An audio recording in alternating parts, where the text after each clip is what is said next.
Morning, everyone. Thank you for joining us for another episode of Morning Book Buzz. And thank you for choosing to spend your morning with us. We're very excited to share some upcoming books with you. And I am Sharnell, coming uh, coming to you from dreary, rainy Pennsylvania, and I am with my colleagues. Hi, I'm Maureen Meekins. Is it also raining here? I'm in New Jersey. Yes, hi, I'm Kelly. How are you guys all doing? Thanks for joining us. Definitely raining in New York too. Not a sunny day. Wow. Mhm. Now, I feel like one of the best ways to, just transport us to nicer weather, reading a book, right? So, I'm reading The Missing Half by Ashley Flowers right now. It's probably not the world that I want to be transported into, but it is a very gripping book so far. I just started listening to the audiobook and I'm already sucked in. So, I think it's going to be a crazy ride. And I was going to say, I think I'm also leaning into the dreary. I'm reading Fox by Joyce Carol Oates, a very, very dark story. It's super good. I've actually never read her before, which I'm shocked because I'm a big mystery thriller fan, but I'm loving it so far. I've only got like 50 pages left, so I guess I could just say I love it. Wow. Yeah, she's your type. I'm surprised you haven't I read her. know. I guess I have to go back now and read Yeah, her other books, she's work good. my way through. I'm the opposite. I'm going to be nice, bright and sunny with my great big beautiful life from Emily Henry, which I'm actually surprised I haven't finished it yet. But she doesn't write. She writes. You have to wait. So I'm patient when her books come out because I really enjoy them. This one's really fun, actually. So far, it's kind of reminding me of a little bit of Seven Husbands of Evelyn Hugo. It's Yeah, got I I it's thought from the the same other thing. perspective. Yeah, I like Yeah. it. It's fun so far. So that's me. Well, I'm glad that you're enjoying that so far, and I love seeing everything in the chat that you guys are putting in there. So keep it up. You can share on socials, at us, please. PRH Library. Um, okay, so before we get into all of the books, just a quick reminder of how to decode our acronyms. You'll see these next to each book to indicate the available formats. And when you spot the orange circle with the E in it, that means that there is an e-galley available. So just keep your eyes open for that. And if you haven't visited our website recently, you're missing out because we just updated it with the latest samplers, seasonal catalogs, book club brochures, and much more. And you can see everything at penguinrandomhouse library.com. And then also make sure you are signed up for our newsletters because they are the best way to stay in the loop on new releases, events, and special resources for libraries and readers. And I just want to make note, don't worry about jotting everything down. We will be sending out a full wrap up of all the books we're covering today, as well as the links that we have mentioned so far. And last week was our Spring Book and Author Festival. So, in case you missed it live, you can still enjoy all of our author panels, interviews, book buzzes, and more online by visiting tinyurl.com/springbafest 2025. We hope you're going to join us at ALA Annual in Philadelphia next month. We are at booth 1706. We'll have lots of fun galleys, giveaways, author signings, tons of stuff coming for you. We have a really packed show. We're going to be having lots of different events. We have a graphic novel event. So follow, when you get our newsletter, you'll see all the events we have coming up, but it'll be a fun conference and it'll be busier than it's been in a really long time, we've heard. So we're looking forward to seeing all of you there. And yes, it is that time of year. Please visit our hub to escape into summer reading. This features a summer reading checklist, a sweepstakes, and the hottest new books in romance, mystery and thriller, nonfiction, and more. And it's an all-inclusive campaign that will get you through the season for yourself or your patrons, your programming, everything. You can visit tinyurl.com/PRH Summer Reading 2025 to explore. All right, now we've got some really great cookbooks that are coming out soon. Up first is The Cook's Garden by Kevin West. Kevin West, author of Saving the Season, returns for a beautifully written and deeply practical book that connects growing food with the everyday joy of cooking it. In The Cook's Garden, West guides readers through the basics of gardening, whether you've got raised beds or a sunny window. The book includes advice on planning, harvesting, and storing produce, along with seasonal recipes and tips for preserving. You'll learn how to freeze excess veggies, can tomatoes, and stock a pantry with what you grow. But what really sets this book apart is its tone. West writes with reverence for the entire process, and it is part manual, part meditation on the connection between the soil, the kitchen, and the soul. This is a great pick for home cooks, new gardeners, and anyone craving more intentional living. Next up is One Pot Meals from Blue Zone Kitchens, Dan Buettner. I love the concept of this book because I remember watching the documentary he did about the Live to 100, thinking it would be so great to have the time to live to 100, but it's like impossible to find the time to cook this way or eat this way. But this is like something I can do. I like one pot. I think it's great. So this is inspired by the Blue Zone's lifestyle, and they all can be made in 30 minutes or less. So you've got me there, and they're healthy. And after more than 20 years spent uncovering the secrets of the Blue Zones, the happiest and healthiest places around the world, Dan Buettner puts the lessons he learned into practice with 100 research-backed recipes designed to boost your longevity. It's written with busy households in mind. Their one pan or pot or one baking sheet enable you to eat like the world's longest lived people without spending hours in the kitchen. It's perfect for busy families, health-minded home cooks, culinary enthusiasts, and more. So it's for people that always thought the Blue Zone diet was a little bit overwhelming. This makes it more accessible. I think I actually might try this one. I'm getting closer to 100, so I have to do something. Oh my God. Exaggeration of the century. I have been on a cooking and baking kick, and I'm super excited to talk about and try Sally's Baking 101 from Sally McKinney. She's the creator of Sally's Baking Addiction. For years, Sally's Baking Addiction has been the trusted online resource for anyone who wants to make delicious baked goods from scratch. In this collection of 101 irresistible recipes, Sally presents an array of crowd-pleasing bakes to suit every occasion and craving, from cookies and bars to cakes, pies, breads, and brunch fare. Sally shares everything you need to know to be a successful home baker, including basic baking principles, tools, and ingredients, detailed how-tos, and step-by-step photos. Simpler recipes that are included are chewy banana walnut cookies, thick and fudgy brownies, and the ultimate fruit crisp. And for advanced bakers, she has cream cheese puff pastry danishes, tiramisu cake rolls, sky-high chocolate mousse pie, and many of the recipes are somewhere in between beginner and advanced, including buttermilk chive fantail rolls, butternut squash, and sage chicken pot pie. And I don't know about you, but she had me at tiramisu cake roll, which I will be trying when I get this book. Honestly, we probably should have put this slide last because I know. Now we have to sit through this. This is why none of us are living to 100, Maureen. Thanks a lot. All right, so the next book we have is for anyone whose love language is food. This is Good Things by Samin Nasrat.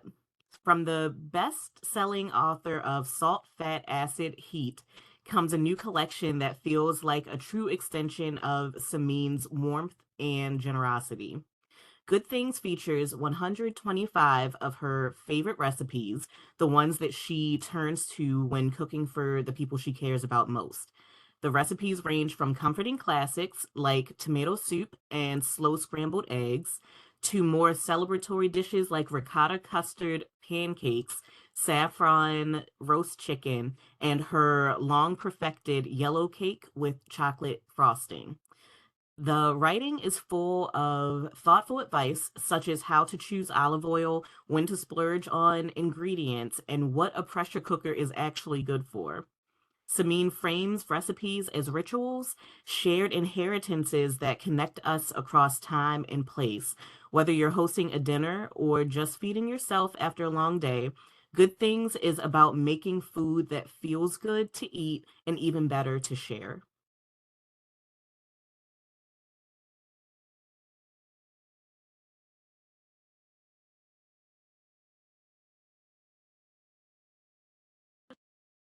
Sorry, it wasn't unmuting me. So we have some books for sports fans, which I think is great because I don't think there are enough of them. And the first one is Mississippi Blue 42 from Eli Craner, which is published from Soho. I met Eli Craner. I don't know if any of you have met him at any of the conferences. He's one of the coolest people I think I've ever met. And he's a great writer. And I think that if you haven't dipped into him, you should. And they've comped him to Carl Hyacin, and I can see why. Former quarterback turned Edgar winning author Eli Craner throws a glorious game winner in this series debut starring a rookie FBI agent who finds herself caught in the tangled web of a college football empire and the bloody greed that fuels it. Special Agent Ray Johnson grew up on football fields alongside her father, a national championship winning coach, which is exactly why, fresh out of Quantico, she set down to Compton, Mississippi to investigate the illicit money flowing into a bustling football program in the heart of the Delta. But 2 days into the assignment, things take a dire turn when UCM's star quarterback is flung from the roof of a college bar, lands on a bag of money, and dies. In the vein of Carl Hyacin and Sue Grafton, Mississippi Blue takes a hard and often hilarious look at the big money world of college athletics. In Craner's capable hands, football isn't just a game, it's a front row seat to the great American show. He writes really good atmospheric books, and he's like, if you liked Friday Night Lights, like that kind of intensity. I'm a big fan, as you can see. That sounds really good. And is it a series? It's the first in the series, so it will be, yes. Yeah, exciting. All right, so we're moving from the football field to the basketball court. This is championed by Kareem Abdul-Jabbar and Raymond Obstfeld. In Champion, a high school basketball star named Monk Travers is sure he's on the fast track to the NBA until a moment of recklessness lands him in serious trouble. As punishment, his coach assigns him a project on Kareem Abdul-Jabbar, and at first Monk is thrilled until he finds out it's not about basketball stats, but about Kareem's life as a civil rights advocate. Through Monk's reluctant research, readers are introduced to Kareem's activism, his Muslim faith, his resistance during the Vietnam War, and his dedication to education and racial equality. Um, Written by Abdul-Jabbar himself and longtime collaborator Raymond Obstfeld, and brought to life by illustrator Ed LaRoche, this is a timely, accessible story about personal growth, legacy, and standing for what matters. And Stephen Curry needs no introduction unless you're like me and you learned who he is by watching Sesame Street because he was a guest. In addition to Sesame Street, he's apparently one of the best basketball players of all time, arguably the best of his era. I use Sesame Street to just stay in the know, but I am excited for all of his millions of fans to introduce his upcoming book, Shot Ready. This book is a power distillation of Stephen Curry's transformative philosophy of success, centered on preparation, constant improvement, creativity, connection, mindfulness, and joy, delivered in his incomparable voice and style. Stunningly designed and illustrated with over 100 gorgeous photographs, Shot Ready is an intimate narrative and a practical blueprint for any reader who wants to unlock their own potential. So, big event for Stephen Curry fans and basketball fans. And now me. I love that you keep up with current events. That's how I know. That's how I know who all these pop culture people That's are. probably what I should do. Got Your Legends is from ESPN personality and New York Times bestselling author Mike Greenberg and mega producer Hembo. And they rank the franchises of NFL, NBA, MLB, and NHL from best to worst and reveal who is on the Mount Rushmore of legends for each. This book sounds really fun.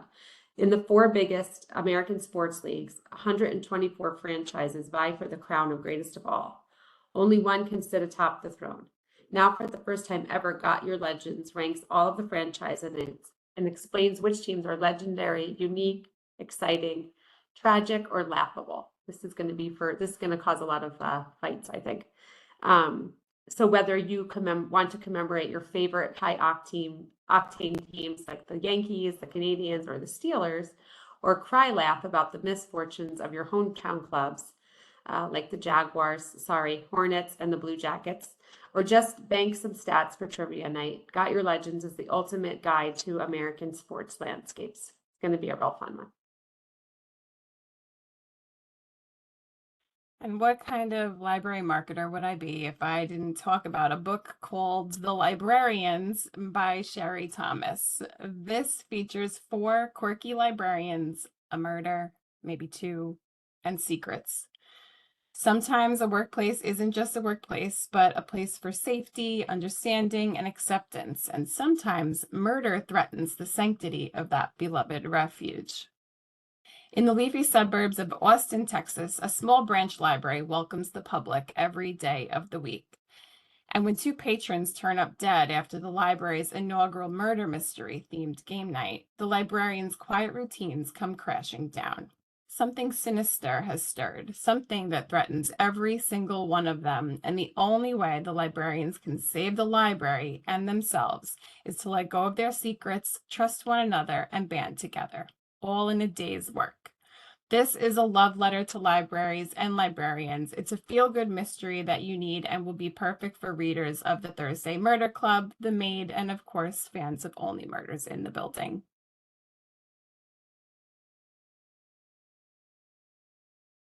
I love that one of you just wrote quirky as a requirement. That's cute. None of you are suspects, don't worry. That cover was awesome, by the way, Maureen. The Water Bearers, a sweeping narrative. This is about families and relationships. It's a sweeping narrative of the unique beauty and trials of Black matriarchy in America that weaves a sharp, tender examination of 3 single Black mothers, the author's grandmother, mother, and the author herself, with stories of influential Black women in our culture. Betty Jean, the author's grandmother, has had a house along the bayou in Texas, a home paid for and run without a man by her side. This home served as the center of Bonet's family's universe, the one place that was constant through all of their life's changes. Mama Connie, one of Billie Jean's 11 children, vowed that her life would be different, and in many ways it was. She got married, lived in suburbia, and built a life resembling the American dream. But when it came to raising children of her own, she was more like Betty Jean than she cared to admit. But like her mother before her, Connie Sweat was the founding salt of her own universe. Today, Sasha Bonet navigates all aspects of being a mother: escape, promise, burden, ascent, and rebellion, not just for the women in her family who came before her, but for Black women with whom society is acquainted too. Figures like Nina Simone, Betty Davis, and Darnella Frazier, who filmed the murder of George Floyd. It's a look at generational history, what we carry with us from generation to generation, and it's written in a fiercely elegant, with fierce eloquence, capturing a masterpiece of life written by an author who is intimately acquainted with how Black women have passed down knowledge and culture.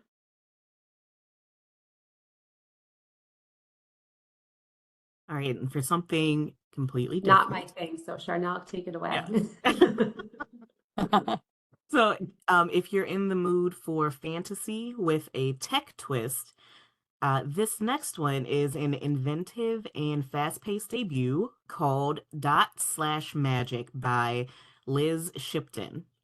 Seven Jones is a 20-something coder who reluctantly enrolls in community college only to stumble into an underground magic club and discovers that she can code spells in a computer program.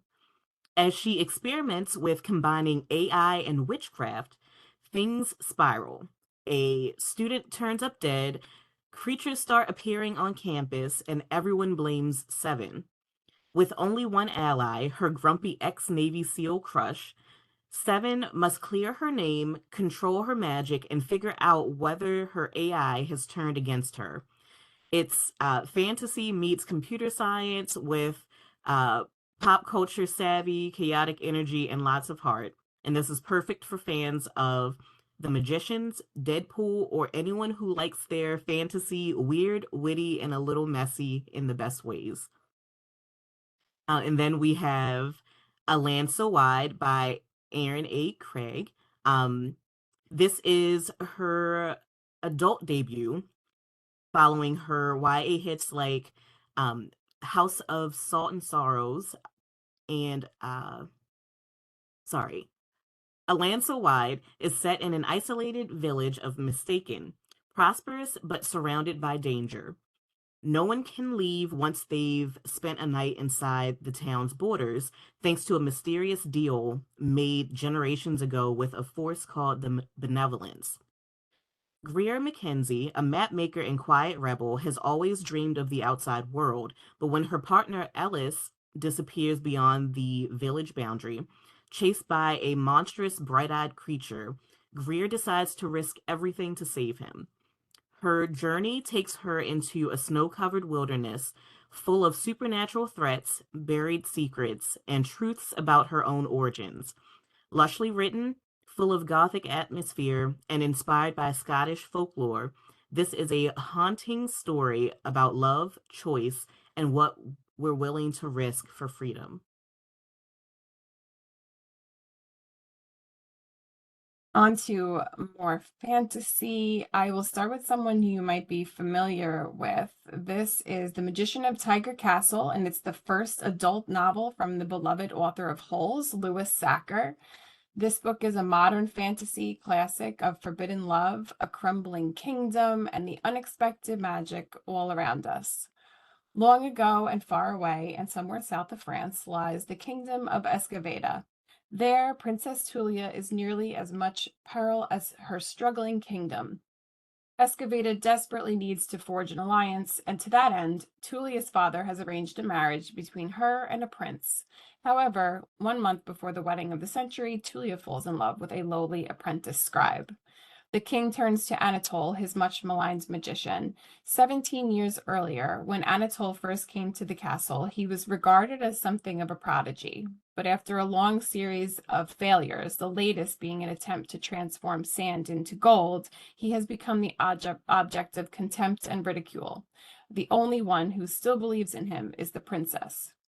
When the king orders Anatole to brew a potion that will ensure that Tulia agrees to the wedding, Anatole is faced with an impossible choice. With one chance to save the marriage, the kingdom, and of most importance to him, his reputation, will he betray the princess or risk ruin?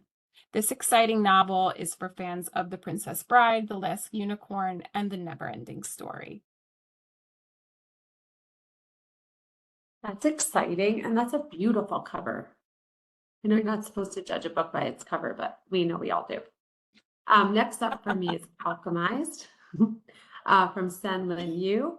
It's a riveting, dark fantasy debut. A woman with missing memories fights to survive a war-torn world of necromancy and alchemy, and the man tasked with unearthing the deepest secrets of her past. This stunning hardcover edition features a deluxe jacket with gold foil on the front and a full color illustration on the reverse. Like I said, people do judge things by the cover. And there's black and white interior illustrations as well. It's going to be a beautiful, stunning book.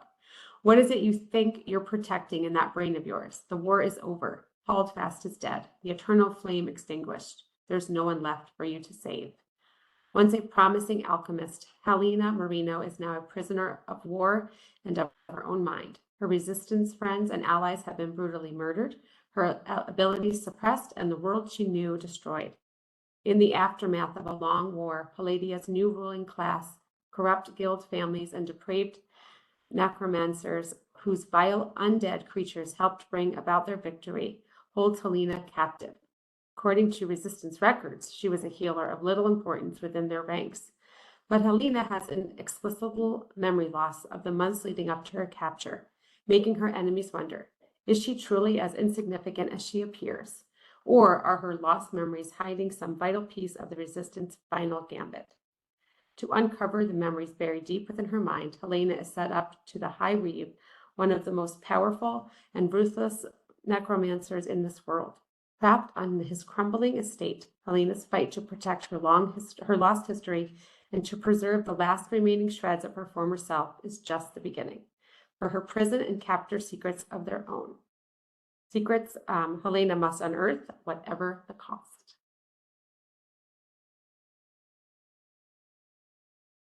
And next, we have a couple of award-winning authors that you may recognize, starting with Jason Mott. He is the 2021 National Book Award-winning author of Hell of a Book, and his next book, People Like Us, will leave you breathless.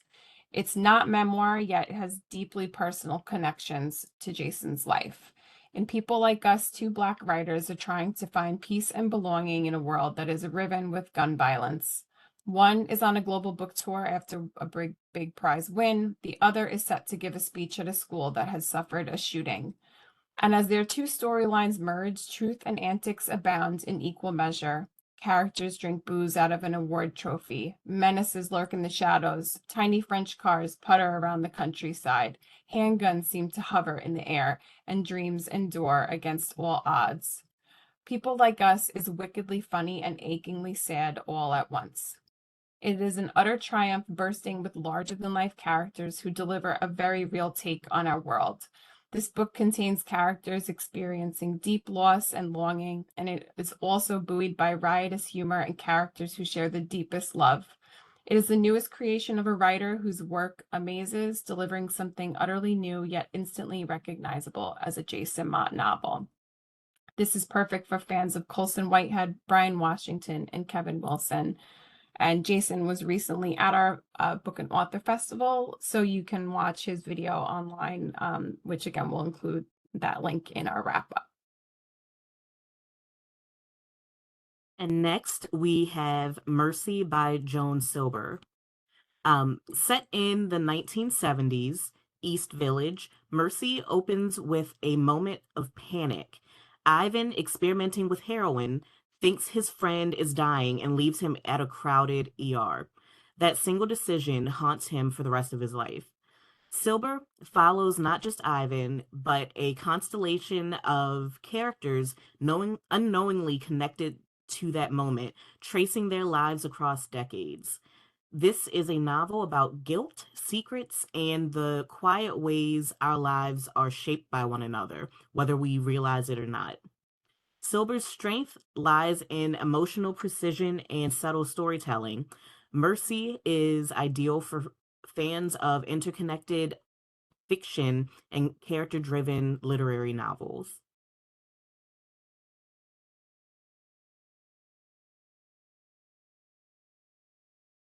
Now we get to some really good book club picks for the end of summer and fall. When the Cranes Fly South.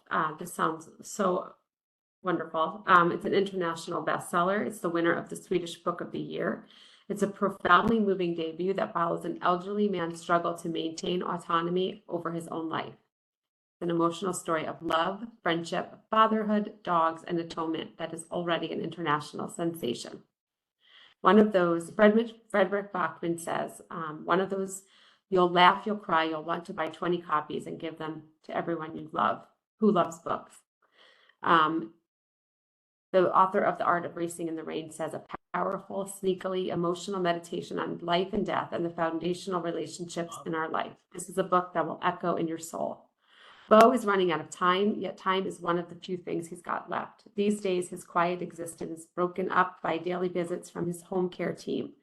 Fortunately, he still has his beloved elk-hound Sixten to help keep him company.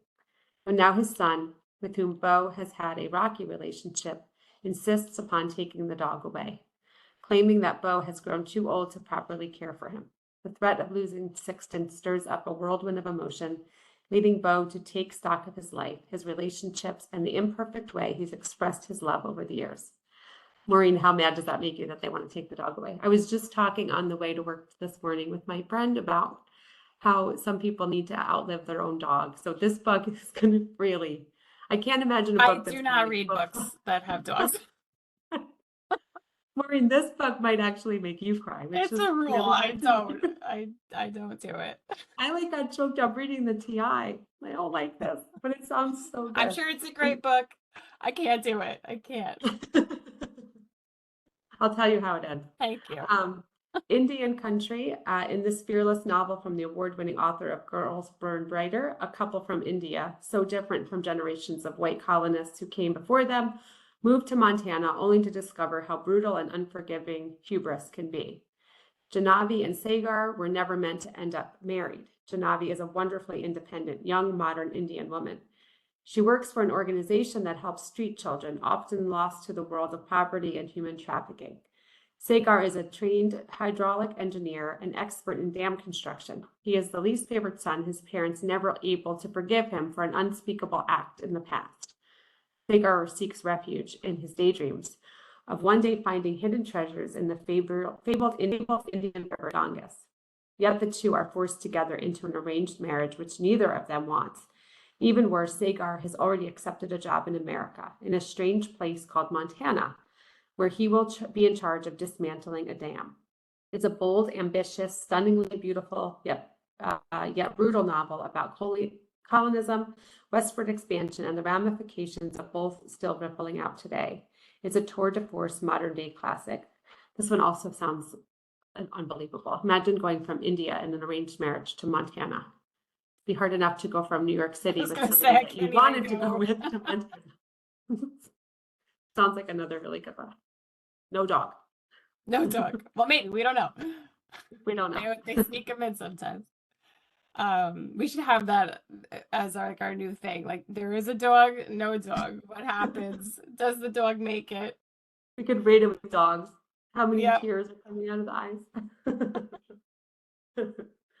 And I'm very excited to talk about Women Seated by Zhang Yuerang, and translated by Jeremy Tang.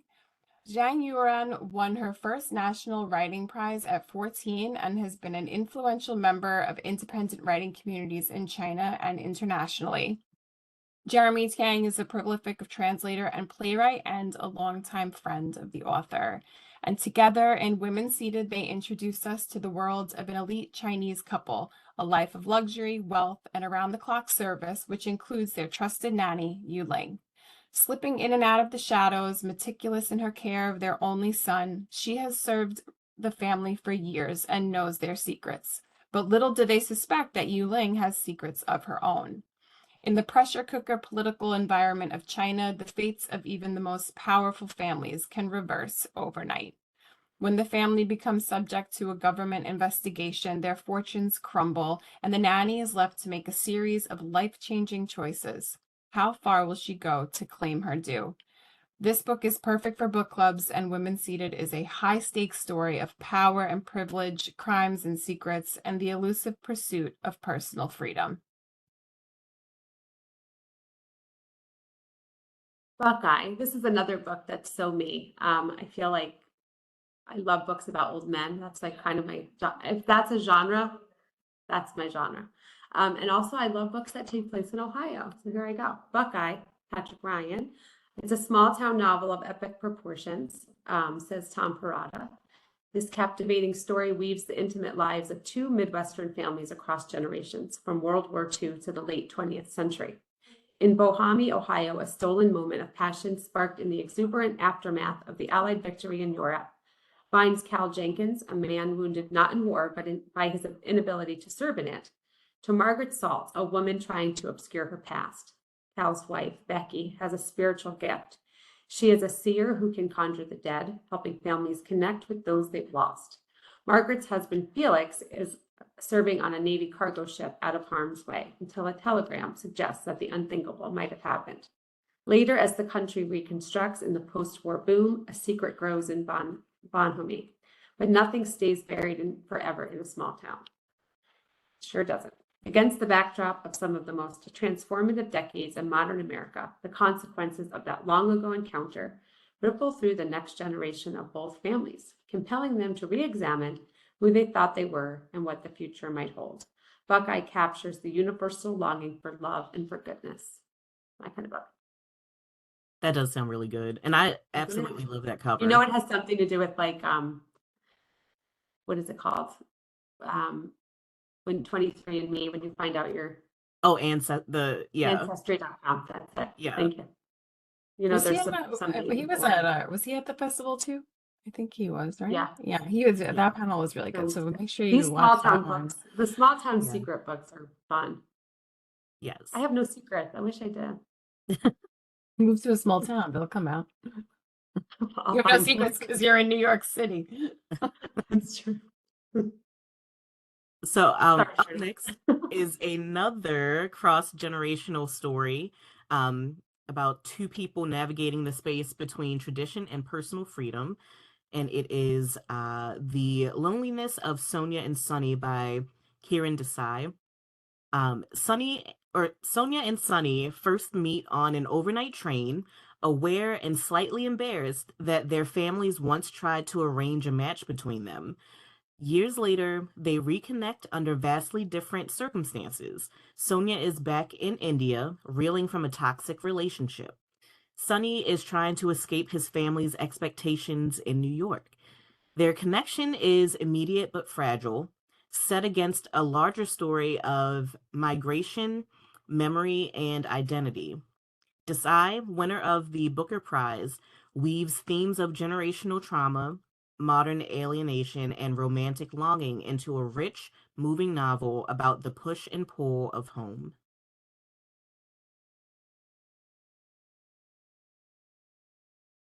And now some debut authors we want to make sure you are aware of.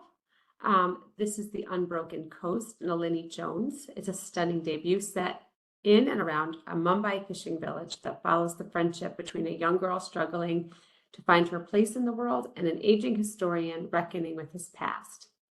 On the night his granddaughter is born in America, Professor Francis Almidi rides a bicycle through his quiet Catholic neighborhood in the suburb of Mumbai. It is 1978. He has recently retired. His grown children are scattered across the globe, and for the first time in decades, he is not sure what he should do next. A few streets from his home in the heart of a Koli fishing village, he encounters a young mother praying for her baby daughter, ill with fever at the shrine of Our Lady of Navigators. He hopes the child will live. Nearly a decade later, Francis meets the child again. She is Celia, daughter of a fisherman who is running from a debt collector. When an accident brings their families together, both Celia and Francis find themselves unexpected new allies. Spanning the turbulent years when Bombay became Mumbai, at a time when environmental and economic pressures are just beginning to change the fortunes of the indigenous fisherfolk, The Unbroken Coast is a lyrical novel that explores memory, faith, storytelling, and the nature of home. And next, first-time author Samantha Browning Shea brings us Marrow, a searing take on femininity and power that transports readers to a small island off the coast of Maine, where a coven has done the seemingly impossible. The day Una was kicked out of her mother's coven, she gave up on her dreams of harnessing the witchcraft that was her birthright. Years later, she's carved out an ordinary life with her husband, though she is still filled with a longing she could barely name. If she could only become a mother, then, according to island lore, she will come into her magic. But after years of being unable to carry a pregnancy to term, Una feels desperate. Without the money to seek medical treatment, she decides she must return to the rugged, windswept island where she was raised, and to her dark, enigmatic mother, a witch who gives childless women the chance to become mothers. Una returns under the cover of anonymity, hoping for an answer. But despite a celebrity clientele and a long wait list, there are dark forces at work on the island, and as her time there grows more harrowing, the truth threatens to come to light. How far will Una go to access the power her mother commands? Tender and intense, witchy and wise, and written in prose that glitters and seethes, Marrow is a gripping novel about the complex bonds between mothers and daughters, about what we must believe in order to imagine a future for ourselves, and what we must let go of in order to fully live it. This debut is perfect for the fans of The School for Good Mothers, The Garden, American Mermaid, and Milk Fed.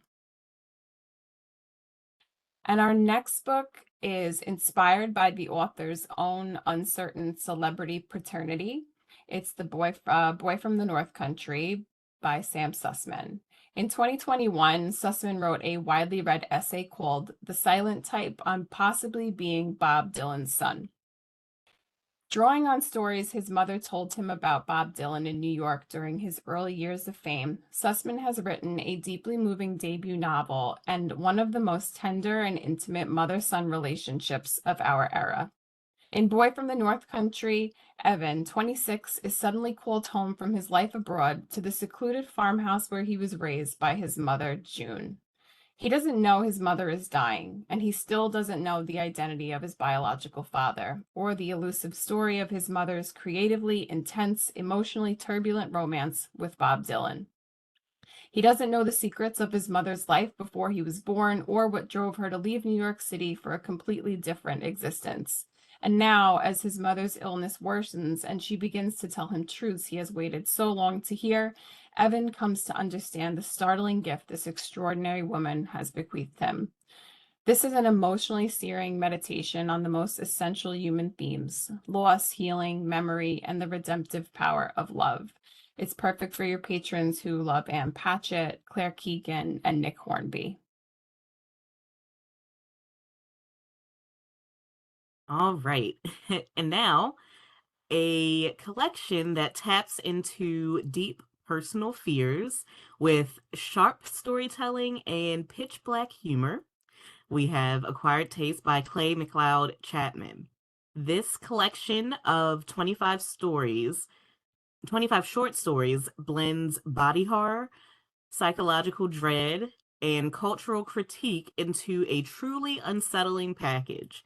There's a father back from war with a disturbing craving, a fireplace that hides more than ash, a ghost boyfriend who refuses to leave.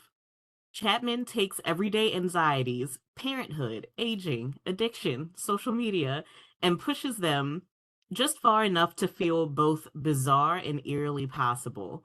If you like horror that lingers in your brain long after you finish reading, Acquired Taste absolutely delivers, and I think proves itself to be a book that I need to take caution before reading because holy cow. Yes, we love Clay McLeod. He's awesome. He's so fun and Yes. quirky and terrifying at the same time.